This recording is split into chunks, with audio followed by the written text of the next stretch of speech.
5வது match Mumbai Indians versus Lucknow super giants. அதோட fantasy preview தான் பார்க்க போகிறோம். மேட்ச் பார்த்தீங்கன்னா 27th ஏப்ரல் ஆஃப்டர்நூன் 3:30க்கு வான்கிடே மும்பையில் நடக்குது. பாயிண்ட்ஸ் டேபிளில் பார்த்தோம்னா மும்பை இந்தியன்ஸ் ரீசெண்டாக நல்லா பர்ஃபார்ம் பண்ணிட்டு வராங்க.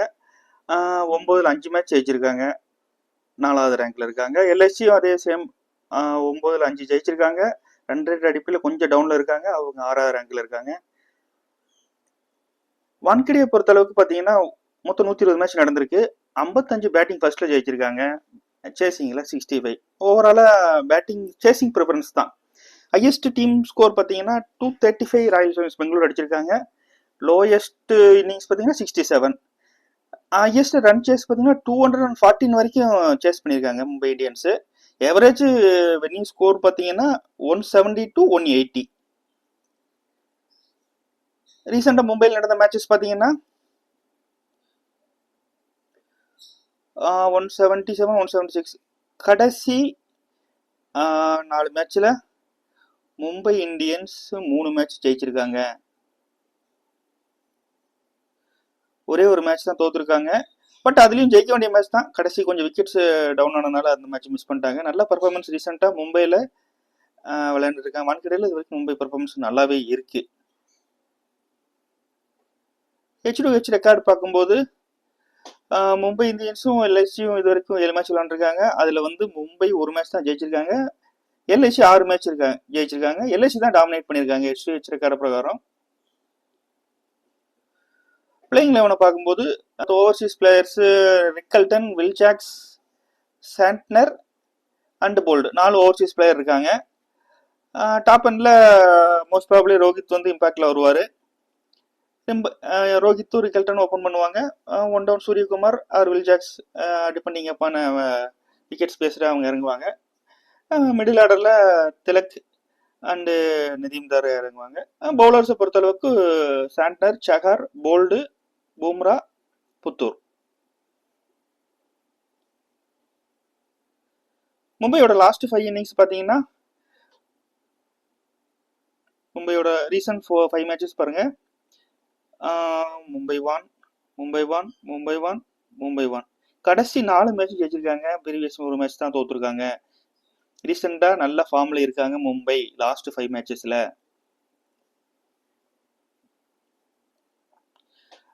நம்பரிங்கில் பார்க்கும்போது ரோஹித் சர்மா ரீசெண்டாக நல்ல ஃபார்முக்கு வந்துட்டாரு.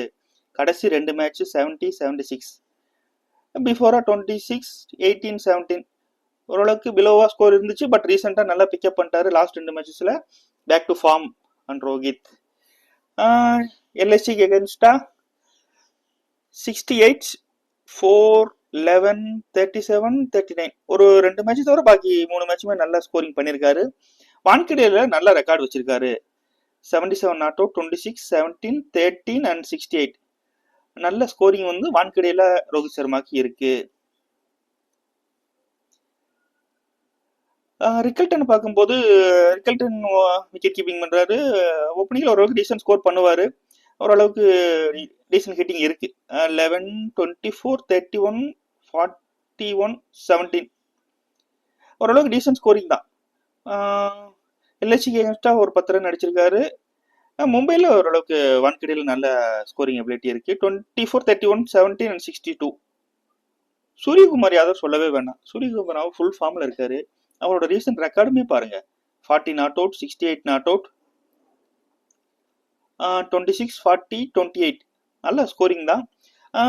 எல்எஸ்சிக்கு எகென்ஸ்டாகவும் ஓரளவுக்கு டீசன்ட் ரெக்கார்டு வச்சிருக்காரு. 67, 33. ஒரு மேட்ச் மட்டும் 0. ஓகே. வான்கிடையில் ஓரளவுக்கு நல்ல டீசன்ட் ஸ்கோரிங் தான். 68 நாட் அவுட், 26, 28, 27. ஒரு மேட்ச் மட்டும் கொஞ்சம் ஃப்ளாப். மற்றபடி டீசெண்டாக ரெக்கார்டு சூரியகுமார் யாதவ். வில்ஜாக்ஸை பொறுத்தளவுக்கு கொஞ்சம் டவுனாக இருந்தார். இப்போ ரீசெண்டாக கொஞ்சம் ஓரளவுக்கு பிக்கப் பண்ண ஆரம்பிச்சிட்டாரு. ரீசெண்ட் பார்த்தீங்கன்னா ஒரு 22. அதுக்கு ப்ரீவியஸாக பேட்டிங் கிடைக்கல. அதுக்கு ப்ரீவியஸாக 36. அதுக்கு பிஃபோராக 1, 2. எல்எஸ்சிக்கு எகென்ஸ்டாக ஒரு மேட்ச் 5. வான்கிடையில் கடைசி மேட்ச் பேட்டிங் கிடைக்கல. அதுக்கு பிஃபோராக 36, 22, 16. அதுக்கு பிஃபோர் மேட்ச் சிங்கிள் டிஜிட் தான் எடுத்துட்டு இருந்தாரு. பட் ரீசெண்டாக ஓரளவு பிக்கப் பண்ண ஆரம்பிச்சிட்டாரு. ஓவருமே ஒரு அதர் கிரவுண்ட்ஸில் ஓவருக்கு யூஸ் பண்ணுறது இல்லை மும்பை. ஆனால் வான்கடையில் 1 or 2 ஓவர்ஸ் கம்பல்சரி கொடுக்குறாங்க. இந்த மேட்சஸ் இவர் ஓவர் போட வாய்ப்பு இருக்கு. ரீசெண்டாக வான்கடையில் ஒரு மேட்ச் 2 விக்கெட் எடுத்திருக்காரு. பேட்டிங் பண்டிகை பார்க்கும்போது கடைசி 2 மேட்ச் பேட்டிங் கிடைக்கல. ரீசன் பார்த்தீங்கன்னா நமக்கு ரோஹித் ஃபார்ம் ஆயிட்டாரு. அதனால அவர் இனிஷியலாகவே ரன்ஸ் நல்லா சேஸ் பண்ணி கொடுத்துட்றாரு. அதனால அவருக்கு பேட்டிங் கிடைக்கல. பேட்டிங் கிடைக்கும்போது ஓரளவுக்கு டீசென்ட் ஹிட்டிங் கொடுக்குறாரு. 21-42 இந்த இதில் வருவார். ஓரளவுக்கு நல்லா ஸ்கோரிங் எபிலிட்டி இருக்கு. எல்எஸ்சிக்கு எகென்ஸ்டாக ஒரு டீசென்ட் ஸ்கோர் 26-16, 25-66 நல்ல ரெக்கார்ட் இருக்கு. வான்கடையிலுமே ஓரளவுக்கு டீசென்ட் ஸ்கோர் இருக்கு. லாஸ்ட் மேட்ச் பேட்டிங் வரல. அதுக்கு பிஃபோரா 21-42-16 ஓரளவுக்கு நல்ல ரெக்கார்டு வான்கடையிலையும் இருக்கு. பவுலிங்லேயுமே ஓரளவுக்கு டீசென்ட் பர்ஃபார்மன்ஸ் இருக்கு. ரீசெண்டாக 1-0 1-0 இந்த ரேஞ்சில் போயிட்டு இருக்கு. எல்எஸ்சிக்கு எகென்ஸ்டாக ஒரு 5 விக்கெட் ஹால் எடுத்தார். 0-2-0-0-0 ஓரளவுக்கு ஆவரேஜ் தான். வான்கடையிலையும் ஓரளவுக்கு எல்லா மேட்சும் விக்கெட் எடுத்திருக்காரு. இப்போ லாஸ்ட் மேட்ச் விக்கெட் இல்லை. அதுக்கு பிஃபோர் 2-1-2-0-1 ஓரளவுக்கு நல்ல ரெக்கார்டாக இருக்கு. இந்த மேட்ச்ல ஹர்திக் பாண்டியா ஒரு நல்ல பிக்கா இருப்பார் கண்டிப்பா. திலக் வர்மா மிடில் ஆர்டர்ல வராரு. ரீசெண்டா டாப் ஆர்டரே நல்லா விளையாடுறாங்க. அதனால வந்து மிடில் ஆர்டருக்கு சான்சஸ் கிடைக்கிறது இல்லை. அதனால இவரால் பெர்ஃபார்ம் பண்ண முடியல. கடைசி 3 மேட்ச் பார்த்தீங்கன்னா ரொம்ப பால்ஸ் கம்மியாக தான் கிடைச்சிருக்கு. ஒரு மேட்ச் பேட்டிங்கே கிடைக்கல. ஒரு 21. அதுக்கு பிஃபோரா ரோஹித் கொஞ்சம் டவுனா இருந்தப்போ இவர் தான் கொஞ்சம் டீமை தூக்கி நிப்பாட்டினாரு. ஓரளவுக்கு நல்லா கண்டினியூஸா பேக் டு பேக் 50 அடிச்சிருக்காரு. டீசென்ட் பர்ஃபார்மர் தான். எல்எஸ்சிக்கு அகேன்ஸ்டாவும் ஓரளவுக்கு டீசென்ட் ஸ்கோர் இருக்கு அவர்கிட்ட. 25-26 38-26 டீசெண்டா இருக்கு. வான்கடையில நல்ல ரெக்கார்டு வச்சிருக்காரு. டீசெண்டா விளையாடக்கூடிய பிளேயர் தான். கடைசி மேட்ச் பேட்டிங் கிடைக்கல. அதுக்கு பிஃபோரா ஒரு 21-56 பேட்டிங் இல்லை. அதுக்கு பிஃபோரா ஒரு 37. வான்கடையில ஒரு நல்ல ரெக்கார்டு திலக் வர்மாட்ட இருக்கு. நமந்தீர் வந்து ரொம்ப அண்டர் ரேட்டட் பிளேயர் தான். அவருக்கு வந்து பேட்டிங் ஆப்பர்ச்சுனிட்டியே கிடைக்கிறது இல்லை. ரொம்ப லோவர் ஆர்டர்ல தான் இறங்குறாரு. கடைசி 3 மேட்சஸ் பெருசாக பேட்டிங்கே கிடைக்கல அவருக்கு. இனிஷியலா இவர் ஜிஎலுக்கு யூஸ் பண்ணிக்கலாம். அதாவது மும்பை ஃபர்ஸ்ட் பேட்டிங் பண்ணும்போது டாப் ஆர்டர்ஸ் கொஞ்சம் ஃபிளாப் ஆச்சுன்னா இவருக்கு நல்ல வாய்ப்புகள் இருக்கு. அந்த டைம்ல மட்டும்தான். பெருசா தவிர வேற எதுவும் இம்பார்ட் இருக்காது. எல்எச்சிக்கு எகென்ஸ்டா ஒரு 2 மேட்ச் நல்ல ஹிட்டிங் இருக்கு இவர்கிட்ட. வான்கடையில கடைசி 4 மேட்ச் பெருசா ஒன்றும் அவருக்கு பேட்டிங் கிடைக்கல. அதுக்கு பிஃபோரா ஒரு மேட்ச் 62 அடிச்சிருக்காரு. மிச்சல் சாண்ட்னர் ப்ரீவியஸ் சீசன் அளவுக்கு இந்த சீசன்ல விக்கெட் எடுக்கல. பட் ஓரளவுக்கு எக்கானாமிக்கலா பவுலிங் போடுவார். ரெக்கார்டை பார்க்கும்போது கடைசி 5 மேட்சஸ்ல ஒரு மேட்ச் விக்கெட் இல்லை. 1-0 2-0 ஓரளவுக்கு பிலோ ஆவரேஜ் தான். எல்எஸ்சிக்கு எகென்ஸ்டாவும் 2 மேட்ச்ல ஒரு விக்கெட் தான் எடுத்திருக்காரு. வான்கடையில கடைசி 5 மேட்ச்ல ஒரு 4 விக்கெட் எடுத்திருக்காரு.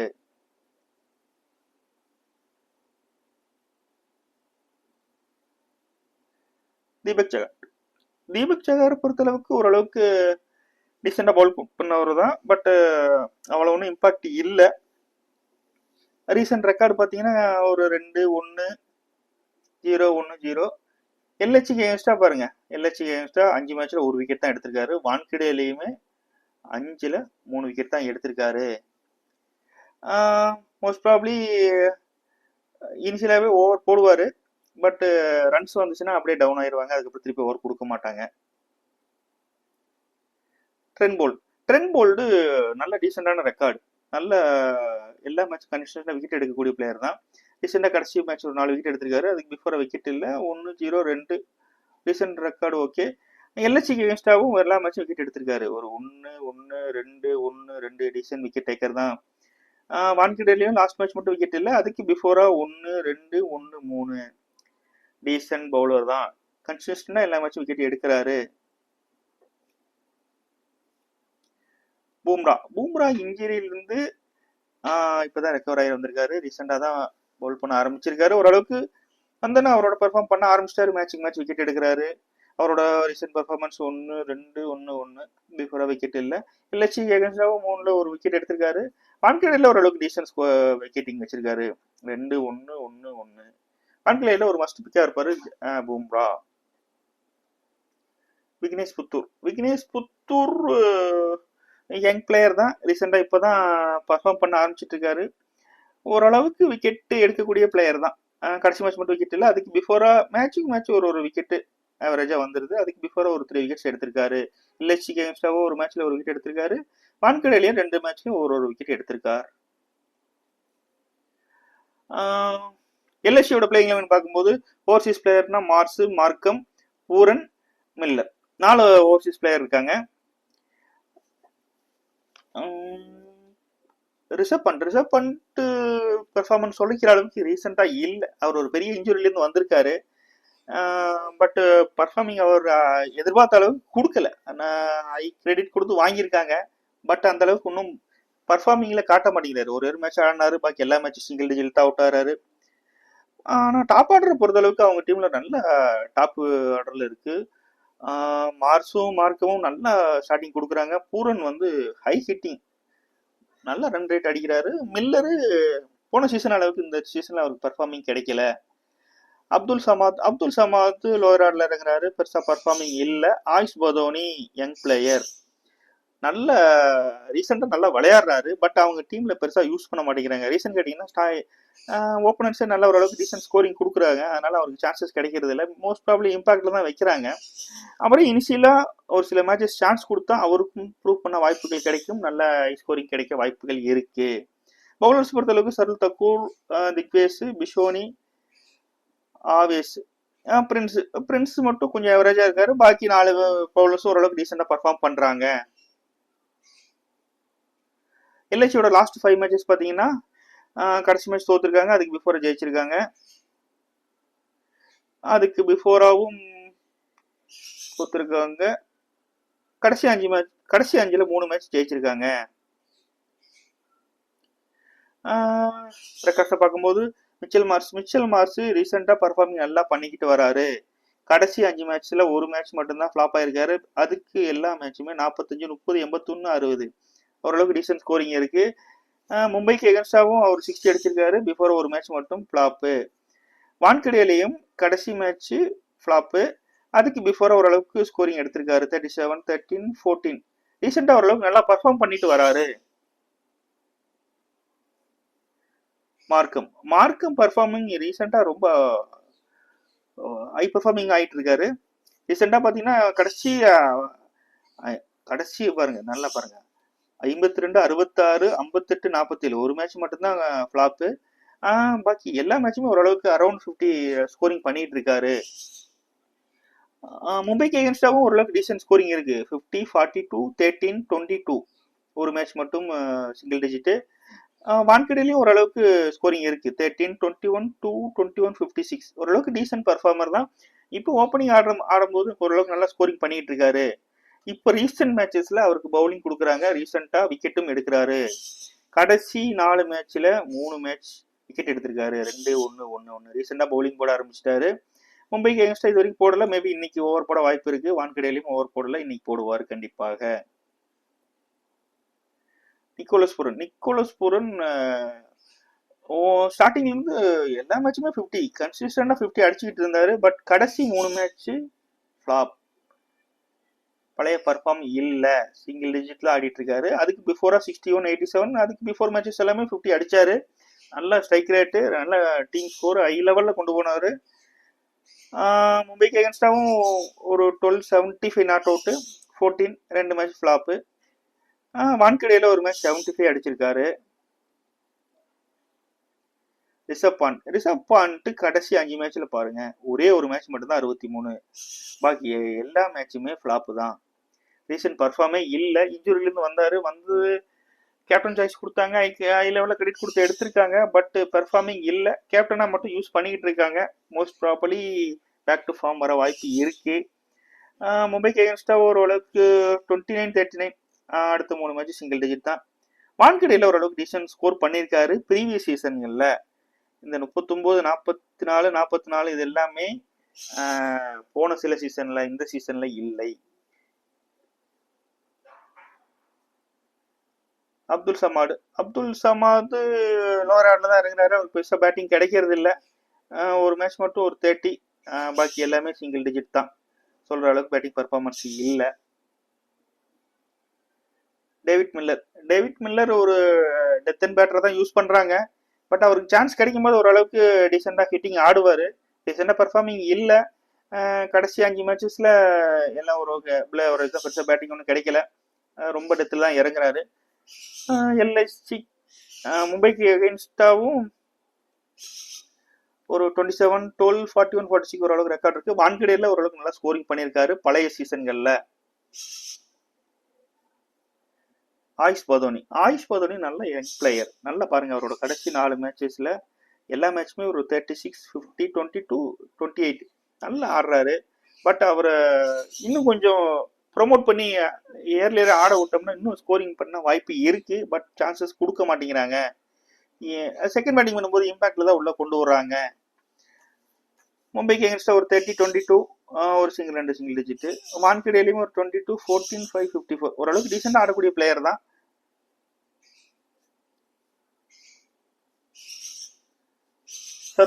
சருள் தக்கூர் எல்எஸ்சிக்கு ஓரளவுக்கு நல்லா விக்கெட் எடுத்து கொடுக்குற ஒரு பிளேயர் தான். ஓரளவுக்கு டீசெண்டா எல்லா மேட்சும் ஆவரேஜா விக்கெட் எடுக்கிறாரு. கடைசி 5ல் 2 மேட்ச் விக்கெட் இல்லை. 1, 2 ஓரளவுக்கு டீசெண்டா விக்கெட் எடுக்கிறாரு. மும்பைக்கு எகென்ஸ்டாவும் ஒரு 5 மேட்ச்ல ஒரு 4 விக்கெட் எடுத்திருக்காரு. வான்கடேலையும் ஓரளவுக்கு கடைசி மேட்ச் விக்கெட் இல்லை. அதுக்கு பிஃபோரா 1, 2, 3 நல்ல ஒரு டீசெண்டா விக்கெட் எடுக்கக்கூடிய பவுலர் தான். திக்வேஷ் ரதி இப்பதான் எங்க உள்ள வந்திருக்காரு. ஓகே, கடைசி 2 மேட்ச் மட்டும் விக்கெட் இல்லை. பாக்கி எல்லா மேட்சுமே ஒரு விக்கெட் எடுக்கிறாரு. ஆவேஸ் கான் ஓரளவுக்கு டீசன்ட் பவுலர். ஓரளவுக்கு நல்லா விக்கெட் எடுத்து கொடுக்குறாரு. ரன்ஸ் கொஞ்சம் கொடுக்குறாரு. பட் ரன்ஸ் கொடுத்தாலுமே ஓரளவுக்கு விக்கெட் எடுக்கக்கூடிய பிளேயர் தான். கடைசி மேட்ச் மட்டும் விக்கெட் இல்லை. அதுக்கு பிஃபோரா 3, 1, 1, 1 எல்லா மேட்சும் ரீசெண்டா விக்கெட் எடுத்திருக்காரு. மும்பைக்கு எகென்ஸ்டாவும் பாருங்க, எல்லா மேட்சுமே ஒரு விக்கெட் எடுத்திருக்காரு. 1, 1, 3. வான்கடேலையுமே கடைசி 3 மேட்ச் ஒரு விக்கெட் எடுத்திருக்காரு. கன்ஃபார்மா ஒரு மேட்சுக்கு ஆவரேஜா ஒரு விக்கெட் எடுக்கிறாரு. ரன்ஸ் கொஞ்சம் கொடுக்குறாரு. அது ஒண்ணுதான் கொஞ்சம் சிக்க வேண்டிய விஷயம். ரவி பிசோனி நல்ல ஸ்பின்னரு, நல்ல விக்கெட் எடுத்துட்டு இருந்தாரு. பட் ரீசெண்டா கொஞ்சம் விக்கெட் எடுக்க ஸ்ட்ரகிள் பண்றாரு. கடைசி 2 மேட்ச் விக்கெட்டே இல்லை. அதுக்கு பிஃபோரா 2, 2, 1 எடுத்திருக்காரு. கடைசியில ரீசெண்ட் மேட்சஸ்ல விக்கெட் இல்லை. மும்பைக்கு எகென்ஸ்டாவும் பெருசா ரெக்கார்டு இல்லை. 5 மேட்ச்ல 2, 1, 2. வான்கடேல கடைசி 3 மேட்ச் விக்கெட் எடுத்திருக்காரு. பிஃபோரா விக்கெட் இல்லை. பிரின்ஸ் யாதவ் இப்போ அவ்வளவு ஒன்றும் சொல்லிக்கிற அளவுக்கு பர்ஃபார்மிங்கே இல்லை. கடைசி 4 மேட்சஸ்ல ஒரு விக்கெட் தான் எடுத்திருக்காரு. டீமை பார்க்கும்போது நான் உங்களுக்கு மும்பையை பொறுத்தளவுக்கு ரிக்கல்டனும் ரோஹித் சர்மா ஓபன் பண்றாங்க. ஒரு டீசென்ட் பிக்கா இருப்பாரு. சூரியகுமார் யாதவ் நல்ல ஃபார்ம்ல இருக்காரு. திலக் வர்மா அவருக்கு பேட்டிங் இனிஷியலா கிடைச்சிச்சுன்னா நல்லா ஸ்கோரிங் பண்ணக்கூடிய பிளேயர் தான். பாண்டியா பேட்டிங் பவுலிங் ரெண்டுலயும் பாயிண்ட் வர சான்சஸ் இருக்கு. வில் ஜாக்ஸும் சேம் இன்னைக்கு பவுலிங் பண்ணுவாரு. அதனால பேட்டிங் பவுலிங் ரெண்டுலயும் சான்சஸ் இருக்கு. பூம்ரா டீசெண்டா பவுல் பண்ணுவாரு. போல்டு ஓரளவுக்கு விக்கெட் டேக்கர் தான். பட் ஃபர்ஸ்ட் இன்னிங்ஸ்லன்னா கன்ஃபார்மா மஸ்ட் பிக்கா இருப்பாரு. இன்னைக்கு செகண்ட் இன்னிங்ஸ்ல கொஞ்சம் அவாய்ட் பண்ணிக்கோங்க. பெருசா செகண்ட் இன்னிங்ஸ்ல விக்கெட்ஸ் எடுக்கிறது இல்லை. ஃபர்ஸ்ட் இன்னிங்ஸ் இருந்தா ஃபர்ஸ்ட் பிக்கா இருப்பாரு. எல்எஸ்சி பொறுத்தளவுக்கு பூரன் மார்க்கம் ஓபன் பண்றாங்க. பூரன் 1 down வருவாரு. 3 பேர் நல்ல ஹை எபிலிட்டி ஹிட்டிங் பிளேயர்ஸ் தான். ரிஷப் பாண்ட் ரீசெண்டா பர்ஃபார்ம் இல்லை. பட் அவர்கிட்ட பெரிய ஹிட்டிங் எதிர்பார்க்கிறோம். அவர் ஒரு நல்ல பிக்கா இருப்பாரு. டேவிட் மில்லர் டெத்தில் ஆடக்கூடிய பிளேயர் தான். பாதனி ஒரு டீசென்ட் ஸ்கோரர் தான். சருள் தக்கூர், ரவி பிசோனி ஒரு விக்கெட் டேக்கர் தான். நல்ல பிக்கப் தான். ஜிஎல் பொறுத்த அளவுக்கு இவங்க லோயர் ஆர்டர்ல இறங்குறவங்க தான். ஒன்லி ஜிஎலுக்கு மட்டும் யூஸ் பண்ணிக்கோங்க. மிச்சல் சாண்ட்னர் ஓரளவுக்கு நல்ல விக்கெட் டேக்கர் தான். பட் ரீசெண்டா பர்ஃபார்ம் பண்றதுல மேபி 1 or 2 விக்கெட்ஸ் இன்னைக்கு எடுக்க வாய்ப்புகள் இருக்கு. மஸ்ட் பிக்கப் இன் ஜிஎல்ல யூஸ் பண்ணிக்கோங்க. ஆவேஸ் கானும் இன்னைக்கு ஒரு ஜிஎல் மஸ்ட் பிக்கப்பா இருப்பாரு. மும்பை பவுலிங் பண்ணிச்சுன்னா தீபக் சகார் ஒரு இம்பார்ட்டன்ட் ஜிஎல் பிக்கா இன்னைக்கு இருப்பாரு. திக்வேஷ் சிங், தினேஷ் புத்தூர் பெருசா ஜிஎல் தான். விக்கெட் டேக்கர் தான். ஆவரேஜா ஒரு விக்கெட் தான் வரும். பெருசா ஒன்றும் பர்ஃபார்ம் இல்லை. ஜிஎலுக்கு மட்டும் யூஸ் பண்ணிக்கலாம். சேஃப் கேப்டன்சி பார்த்தீங்கன்னா மார்க்கம் பேட்டிங் பவுலிங் பாயிண்ட் வருது. கண்டிப்பா இன்னைக்கு ஒரு நல்ல கேப்டன் சாய்ஸா இருப்பாரு. மார்ஸ் ரீசன் நல்லா பர்ஃபார்ம் பண்றாரு. பூரன் நல்ல high ability hitting player. Recent perform இல்லை. பட் நல்ல ஹிட்டிங் வர வாய்ப்புகள் இருக்கு. மும்பை பொறுத்தளவுக்கு ஹிர்திக் பாண்டியா பேட்டிங் பவுலிங் ரெண்டுலயும் பாயிண்ட் எடுப்பாரு. சூரியகுமார் நல்ல ஃபார்ம்ல இருக்காரு. ரோஹித் சர்மா ரீசெண்டா 2 match back to back 50 safe captain. இதுல ரிக்கல்டன் ஜிஎலுக்கு கேப்டன் வைஸ் கேப்டன் யூஸ் பண்ணிக்கோங்க. அவர் நல்ல ஹிட்டிங் பிளேயரு. அதர் மேட்சஸ்ல நல்ல ஹை ஸ்கோரிங் எடுத்திருக்காரு. பட் ஐபிஎல்ல கொஞ்சம் அந்த அளவுக்கு பெருசா ஸ்கோரிங் இல்லை. மோஸ்ட் ப்ராபபிலி ஒரு டிசன்ட் பிக்கிங் தான் இருக்கிறாரு. ரிஷப் பாண்ட் பெரிய ஹிட்டிங் ஆடக்கூடிய பிளேயர், ரீசெண்டா ஆடுறது இல்லை. மேபி அவரே ஒரு ஜிஎல்ல கேப்டன் வைஸ் கேப்டன் யூஸ் பண்ணலாம். திலக் வர்மா இனிஷியல் உங்களுக்கு மும்பையோட ஸ்டார்டர்ஸ் கொஞ்சம் ஃபிளாப் ஆச்சுன்னா திலக் வர்மா தான் மஸ்ட் பிக்கா இருப்பாரு. ஜிஎலுக்கு கேப்டனா யூஸ் பண்ணலாம். வில் ஜாக்ஸும் பேட்டிங் பவுலிங் ரெண்டுலேயும் பர்ஃபார்ம் பண்ணுவார். மேபி இன்னைக்கு 1 or 2 ஓவர்ஸ் போட வாய்ப்பு இருக்கு. 1 or 2 விக்கெட்ஸ் எடுக்கவும் வாய்ப்புகள் இருக்கு. ஜிஎல் டீம் பார்த்தீங்கன்னா இது ஒரு ஃபர்ஸ்ட் ஜிஎல் டீம். இதில் கேப்டன் பூரன். மோஸ்ட் ப்ராபப்லி இதுதான் சேஃப் ஜிஎல் டீமாக யூஸ் பண்ணிக்கோங்க. இது ஜிஎல் 2 டீமாக யூஸ் பண்ணிக்கலாம். எஸ்எல் டீமை பொறுத்தளவுக்கு மார்க்கம் கேப்டன், பாண்டியா வைஸ் கேப்டன். டாஸுக்கு அப்புறம் கன்ஃபார்ம் லைன் அப்பும் ஃபைனல் எஸ்எல் டீமும் டெலிகிராமில் கடைசி 10 நிமிஷத்தில் ப்ரொவைட் பண்ணுறோம். டெலிகிராம் லிங்க் டிஸ்கிரிப்ஷனில் இருக்கு, ஜாயின் பண்ணி வச்சுக்கோங்க. இன்ஃபர்மேஷன் பிடிச்சிருந்துச்சுன்னா சப்ஸ்கிரைப் பண்ண மறந்துடாதீங்க, லைக்கை தட்டி விட்டுருங்க. நன்றி.